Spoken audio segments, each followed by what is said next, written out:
All right, David Bowie, Low, the first of what are affectionately known as the Berlin Trio albums. More trilogies. But before we get into that, we'll get into some other numbers. So Matt, run the numbers for us on Low by David Bowie. Okay. So Low and best ever albums in the 1970s. This comes in at number 16 for the decade. Number 4 in 1977. Number 53 of all time. And it did make Rolling Stone's list as well at number 206. And in Best Ever Albums, it's his third highest ranked album behind The Rise and Fall of Ziggy Stardust and Hunky Dory. Gotcha. Okay, well, Josh, if we were great editors, what I would want to do here is put like a cash register symbol or like a ding or something, because there's going to be a lot of things when you're listening to it that are going to be actually remarkably similar to the Neil Young narrative, even though this album sounds absolutely nothing like the Neil Young album. No, it does not. So, released January 14th, 1977. It is Bowie's 11th studio album. We've covered him on many occasions throughout the 70s, from both of those albums that that were just referenced, Hunky Dory and Rise and Fall of Ziggy Stardust. We've done Station to Station. In the 60s, actually, we did the David Bowie self-titled album as well. So we've been kind of, Aladdin Sane has also been covered in full length. Mm-hmm. So we've kind of followed Bowie through most of the decade. We've missed some like Pinups and Young Americans and stuff along the way. Diamond Dogs, yep. So Bowie was nothing if not prolific in the 70s, both for himself and other artists. So this is coming off of a low period for Bowie. I don't want to go super long on the bio because I really want to talk about this album. We've covered some of this stuff, but like everything 70s Bowie, there's just a ton, so there has to be some context. So this was recorded in France. Bowie actually ends up moving to Berlin in 1977, but this is 76 when he's recording it, and he's in France. He's with Iggy Pop both in France and in Berlin, which we'll talk about in a second. But for those that may be tuning in for the first time and didn't hear it before, Bowie's stay in LA did not go super well. Became addicted to cocaine, became paranoid, and speaks on many occasions about the fact that he wasn't sure if he was going to make it out of the 70s, and he wasn't particularly sure he was sane at the same time as well. So he does say that somehow he knew this and he needed to get the hell out of LA, and so he does. He gets out of LA, and not though before making the acquaintance of one Brian Eno while in LA. And many others as well, and somehow reconnecting with Iggy Pop again, who also was on a fellow bender of his own, and so both of them were trying to get sober, and so being good friends, and I think we've talked before about what an influence Iggy Pop is on parts of David Bowie's stylistic persona, including maybe even Ziggy Stardust. They decide to voyage together. So Iggy Pop is around this period the whole time, like the Berlin trilogy. He does not sing or perform on Low, but Bowie actually produces The Idiot, Iggy Pop's first solo album, that he releases actually after this album, even though he recorded it before this album. And the reason was because he did not want people to think that he was influenced by Iggy Pop, but not in a bad way. He just wanted them to be, art pieces that had a lineage to them. Okay, so at this point, as we said before, Bowie is settled. He decides to record the Iggy Pop album at the I hope I don't bury this too much, the Chateau de Horoville in France, which is in Horoville, France. I'm sure I'm butchering that. I listened for a French pronunciation, and it only made me more sure that I couldn't say the name of the town. So those of you who are French speakers, I apologize for my brutal French, but that is where it's. Feel free also to share with us exactly how it should be said, and even give us a sound clip, and we can pass that along so that true listeners can listen to it. So that's one thing to know: the context of this album being in Europe now instead of being in the States. Okay, unlike most of his 70s output. The second thing is that a lot of this album was supposed to be the soundtrack for that movie, The Man Who Sold the World, which also floated around that Station to Station period, but the director actually after Bowie thought he was going to do the whole soundtrack, but actually the director just asked him for a contribution, which was like devastating to him. And at one point, actually, Bowie sends the director a copy of the Low album and goes, "Here's kind of what I was thinking about doing." So I wonder if that's like a genuine, like, you know, vulnerable thing, or like kind of a like F you, you know, around the time. But we'll talk about why it might not have been viewed as an FU, because this album was not super well received when it came out. And we'll talk about why. But you can't tell the story of this album without a couple people. One of them is the producer Tony Visconti, who had been gone from the Station to Station recordings, but had been with Bowie for many other albums. And he is actually the producer of this album. And the first half of this album, which is thematic, there's a first half and a second half. The first half was a part where Tony Visconti is on it, and Eno is really not involved with that part of it. A lot of people think Eno was the producer for this album because he's all over the back end of it, and also he produced Heroes as well, and on Lodger, the other part of the Berlin trilogy.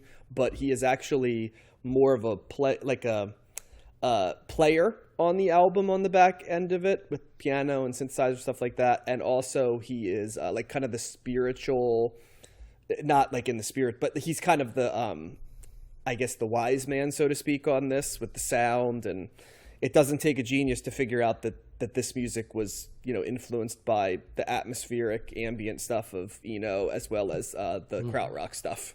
Most notably Tangerine Dream, Neu, Kraftwerk, and a band named Harmonia, which actually Eno was the producer for their album, and Bowie really liked it. So Visconti, Bowie, and to a not to a lesser extent, but Eno is sort of like the roots of where this comes from. He plays on the back end.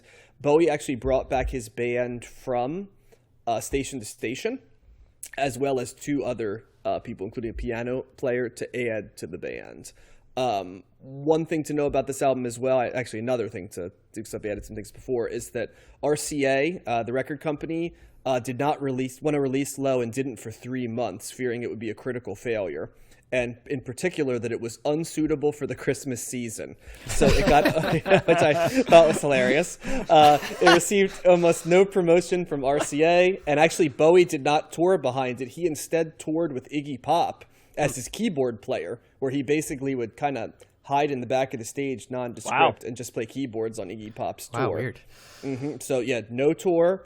There were only 2 singles, Sound and Vision, which hit number 3 on the British charts, but didn't.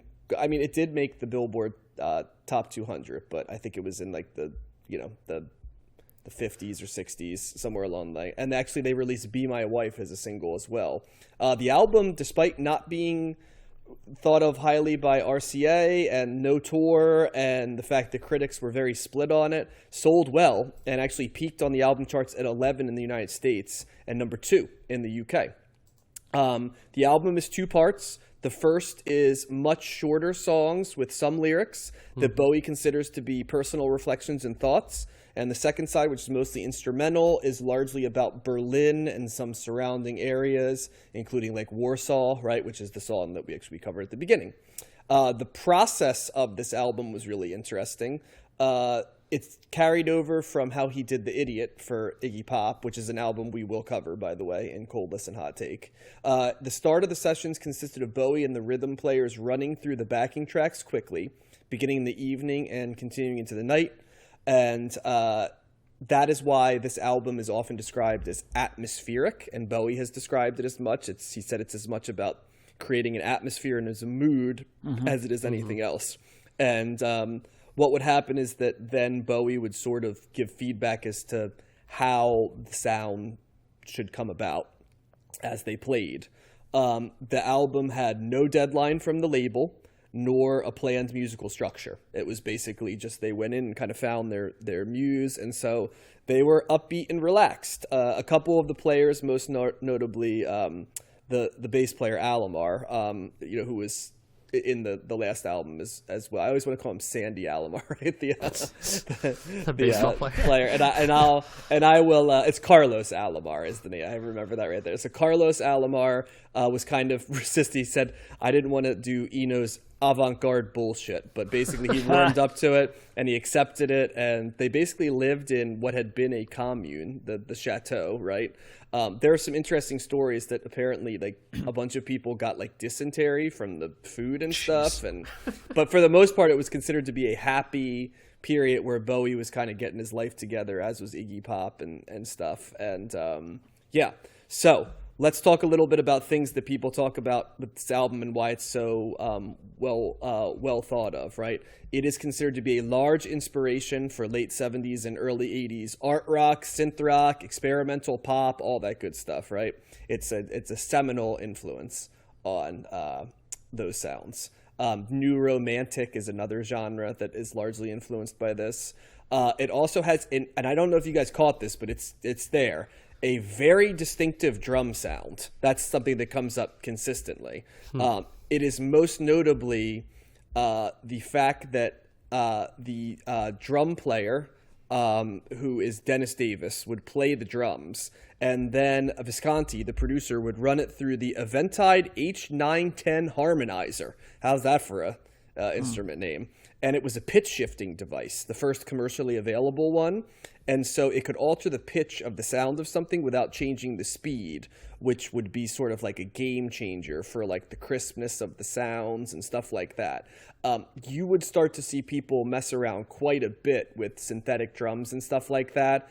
I think probably in most people's eyes, probably becoming most notable in that Phil Collins song "In the Air Tonight," when they have that like massive drum sound at the beginning. Yes. Yeah, so this was the beginning of like creating not necessarily that drum sound, but that synthetic, real hard hit drum sound. Which are still drums. It's not like they're using a drum machine, but they are using... It's the filtering. It's the filtering right. through. Yeah, another. It's almost like lens. Using playing a guitar through an amplifier, and you play it through different. You can make different sounds through it. Exactly, and if you listen to any like '80s like synth pop, it's the drum machine stuff is all over. And that was the first thing I noticed in this. I was like, damn it, that drum sound, that's the first time I'm hearing this drum sound, you know, in music we've covered. And then it's funny, as I did the research, it's like, well, there it is. I caught that at the beginning. So synth drum. And I think probably why it might not stand out is because it became so omnipresent in 80s pop that you might not even recognize it like in its place, if that makes sense. So I'm going to kind of end it there because there's a lot to talk about with this album. That's a little bit of a run for you. I'll throw in some stuff if it's applicable along the way. But I think it's Matt who starts us off. Or no, Matt started us off last one, so Josh gets started us off. Josh, thoughts on "Low" by David Bowie? Yeah, I really like this album. I'm glad that we thoroughly explored krautrock before, listening to this, especially with our Kraftwerk discussion last week. That really kind of fed into my understanding of this album more. I saw a lot of similarities or, like you said, influence on this album that made me appreciate it more. David Bowie just has something about him where, he makes these earworm songs, and that's like the whole front half of this album is like every song on this is really good and structured really well, placement on the album, because the second half of the album is devoted to the more electronic, at quote unquote atmospheric music, instrumental types of music, and that works really well too. I enjoyed that, his interpretation of that, and more so than I did the Kraftwerk. I feel like he just adds his spin to it and makes it his own in a way that is really pleasing for me. I definitely got the atmosphere part of the descriptor on this album. I felt that too, and he just incorporates the synth in so many good ways, and that may be the Eno influence or helping with that. He just seems to be on the forefront at this point in time of making electronic music merge with pop music and rock music, and just kind of a foundational, fundamental way that really works. You have a lot of repeating rhythms and sounds, just like we heard on Kraftwerk. I felt that throughout the album. The other thing I noticed is that I really just love his guitars. Whoever's playing the guitar on this album is great. the effects that they use. It's mostly Carlos Alomar plays Mm-hmm. the rhythm in most of the tracks, and then a gentleman by the name of Ricky Gardner plays the rhythm on the second track, and then he plays lead on 3 through 7 and 14. So he plays the rhythm on Breaking Glass, and then he's doing most of the lead guitar work on the rest of the first half of the album. Yeah. So that might be what you're picking up. Yeah. That might Yeah. be what you're hearing. For some reason, the guitar really stood out to me. I feel like it enhances all of the electronic stuff. They do some things on the remaster, which is the Spotify version, where the sounds and tones move through the headphones, and the guitar, I feel like also. Oh, did you listen to both the original and the remaster? Because that's what I did. Yeah. Okay, I didn't listen to the original. Yeah. Okay. And on Sound and Vision, you have the repeating guitar sound in the left ear on the remaster. So I just noticed that for some reason I didn't pick up on the drums, and now I'm gonna have to go back and look at that. Haunting would be one way to describe some of these songs, like "Be My Wife" and Warsaw or Warsaw. It's probably the Polish way you pronounce Warsaw. And the video game sound effects that we heard from Kraftwerk are also here. Like What in the World Has It, an Art Decade very much sounded to me like some video game RPG instrumental soundtracks, walking through an RPG world. This is an album that I want to listen to again. I feel like I didn't get enough out of it this time, but I really like it. And David Bowie, he can seem to do no wrong for me, because I really like all of his albums. They all offer something different, at least the ones that we've talked about, and this is another good one. All right, Matt, thoughts? Yeah, I'm glad we're doing getting more into Bowie, and I'm doing more of the albums. The albums, I think the stuff I knew more from him was the earlier stuff, like the stuff from Ziggy Stardust and like half the stuff from Hunky Dory. But this, again, the only stuff I knew from this were the singles from that double single album that I have. So I did know Sound and Vision and Be My Wife, which I like a lot. It's very easy to see why that those were the singles. Be My Wife is a great song. I don't know if I would say that's haunting for me. It's definitely kind of a little bit of a it's a little, maybe menacing is maybe the word that I would use, but it's just got such a cool, powerful, like piano part with the with like a heavier background sound going on, and I just like the way that what they're doing with that. It's very dramatic as well, and Sound and Vision's kind of a little bit more upbeat. They got the synths going, and they got that air, that like what's almost like pressure valves being released or whatever, and I think that that's part of the percussion, and I always thought that was kind of a cool little part to it. But yeah, I think I really like the first half, and I particularly like the bookend, the first track and the last track of the first side of the record, which are instrumentals themselves, and particularly a new career in town. I really like that. That's kind of like this upbeat kind of sound, just very pleasant, very catchy and unique. It's a unique sounding song.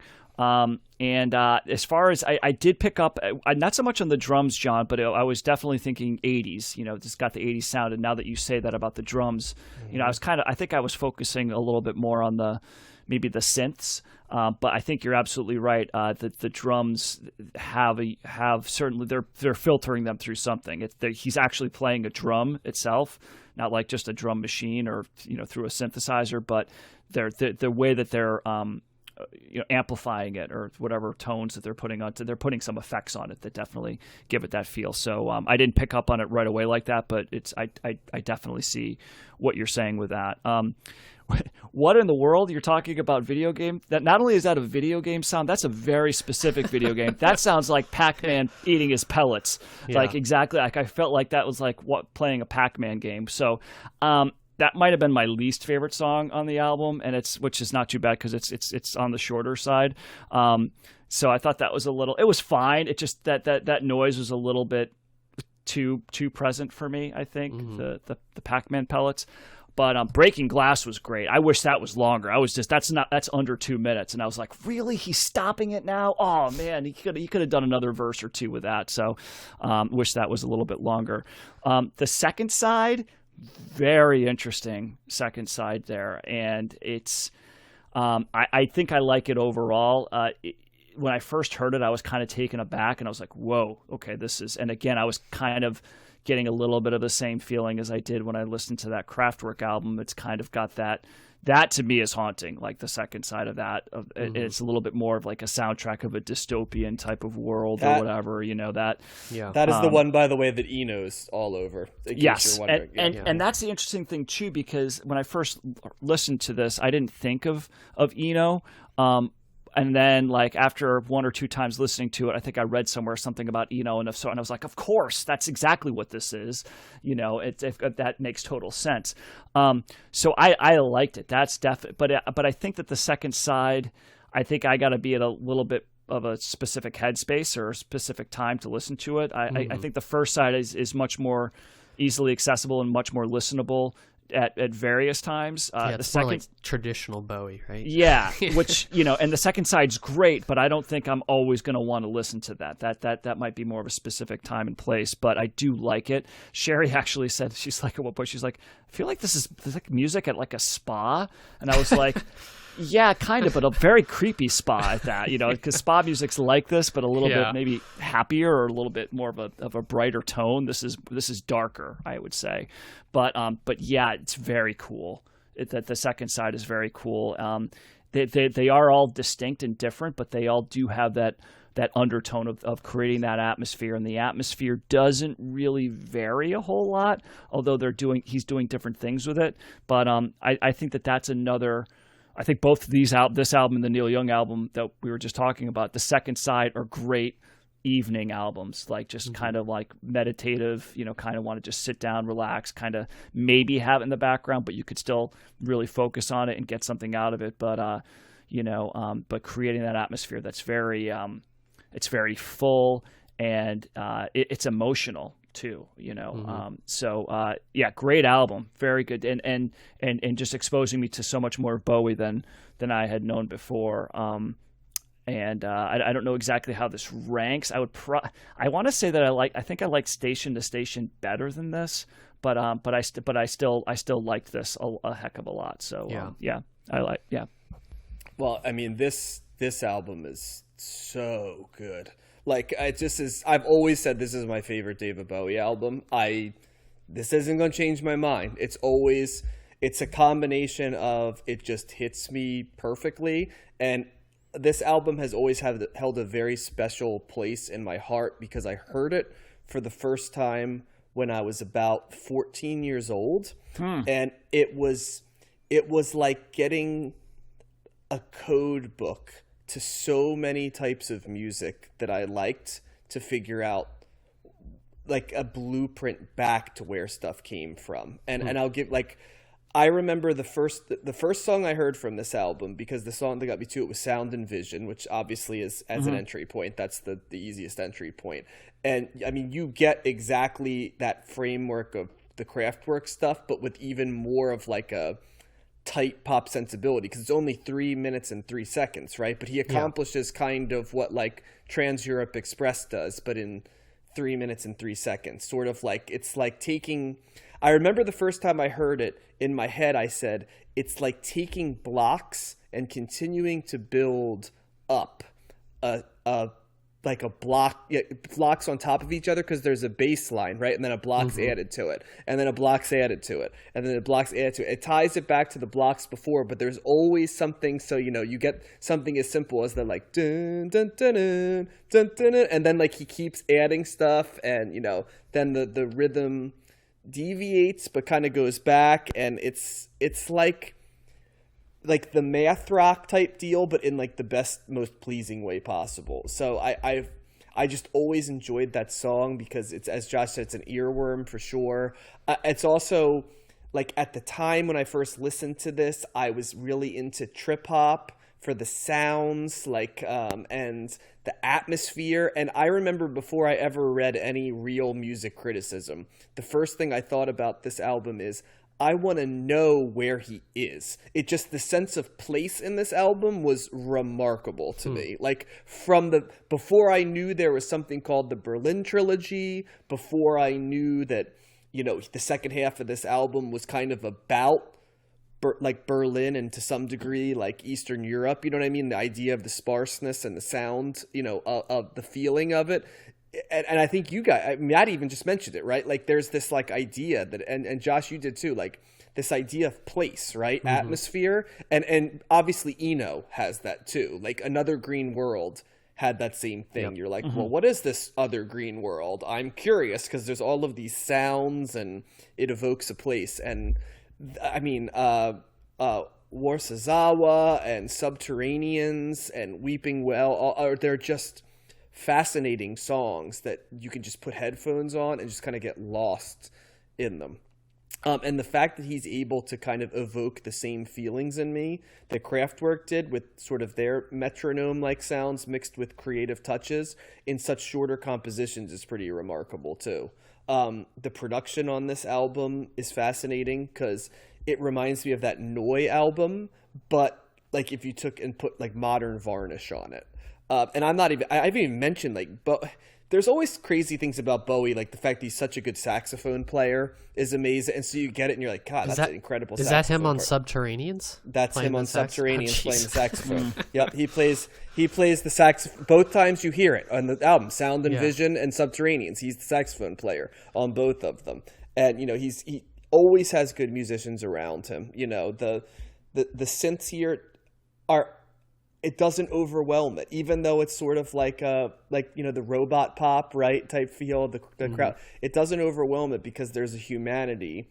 There's a humanity that he evokes in his side too that maybe the Kraftwerk album didn't quite have as much of, even though I love that album as well. I such a strong recommend for this.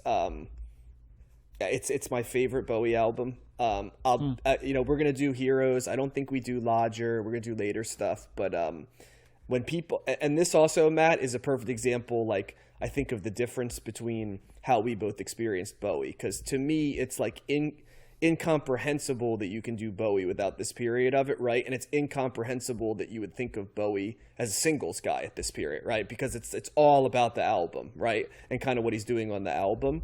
But also, it's totally understandable that you could see the Bowie of the early 70s, right? In the mid 70s as just a single making machine, because he was plowing out singles. But I think, and I can appreciate both, and I like both of them. But that was, I think, when we were having that discussion earlier, when I said, it's hard for me not to have you think about Bowie as a series of different iterations throughout the 70s. Like, this is kind of what I was, pushing back with, right? And because this is a very different David Bowie than Ziggy Stardust David Bowie. Yeah. Very different, yeah. No, and that makes sense too. And I think, and I always knew that about him, that he was like a shapeshifter, and in music and style, and just and everything that he did with his art. I just and it's interesting, like thinking back to my experience listening to that double album, that singles album, and how it progressed. And you hear all that, but it didn't. I just like the music. I just like the songs. You know what I mean? And he seemed to me like to be an artist that I really liked. And I just never got to the point where it's like, I want to consume all of his albums. It almost seemed like there's too much going on here. And like I said before, my money only went so far. So I'll just do the double 2 albums of 35 songs or whatever it is, that so there's my Bowie fill, but I think it's good going back here doing this to get a better idea of what he was doing, because there's certainly a heck of a lot more going on with him than just Sound and Vision and Be My Wife with this record. Well, for sure. And I don't like to keep I don't want to be lazy and keep drawing parallels and stuff, but Matt, I mean, and doing this one in particular, but more so than almost any other album except for maybe that Robert Wyatt album, I mean, you have to hear, right, like parts of Radiohead in this, parts of trip hop in this, parts of Arcade Fire in this. There's a lot of stuff that you can just draw, and to me, this is the Bowie that is the influential Bowie, the one that has the legs. As good an album as Ziggy Stardust is, and it's good, right? I don't know if it has the legs in terms of stylistic imitators, right? As much as this one does. So, yeah. No, I probably would agree with that. I mean, yeah, Ziggy Stardust is more straightforward. This is much more experimental, you know, and in some ways more interesting, you know, and unique, because it's just that's very different sounds going on from side A to side B. It's also, when you guys were talking, it struck me how little he sings on this album. It's like he's taking on a different role, even though this is a David Bowie album. You know, there's so many instrumentals. Maybe he's just playing like the sax on Subterranean versus like, you know, versus previous albums where he sings on every song and you know what his voice sounds like. And that's not the instance. You know, on this album, he is more of a background conductor maybe, or, you know, he's collaborating more with other people while still maintaining like the David Bowie-ness of it. Did you recognize the other CTS Hall of Famer instrument that Bowie played on number 11 that we've talked about quite a bit? Is the Moog on there? It's close. You're in the ball. The Moog is on this album, so I will say that. Okay. He played the ARP synthesizer on that track. Okay. Yep, the ARP synthesizer. So that and the sax were his contributions to Subterraneans. Which, by the way, Subterraneans was the only thing that made the album that was part of the process, like formally developed for that Man Who Sold the World album.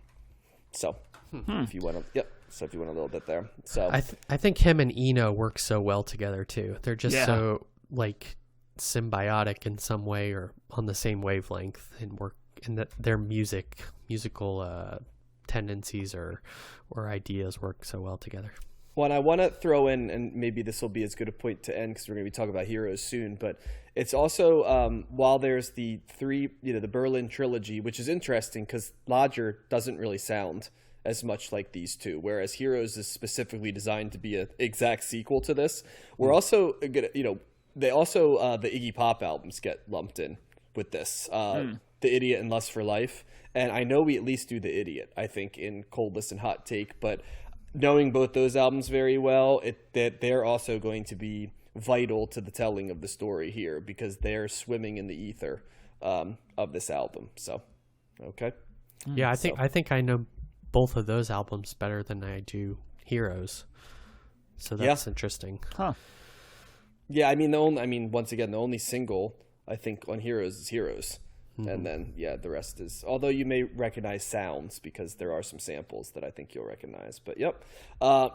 This one is... I can't see how this doesn't make my top 10 of the 70s. If it doesn't, we're going to listen to some incredible stuff in place of it because this one is at the high end of my personal mark scale. So, strongest recommendation. It might not be for everybody, but if you at all like some degree of avant-garde in your music, it certainly is amongst the easiest avant-garde music to listen to, in my opinion, because it is rooted in traditions that you're going to understand as well.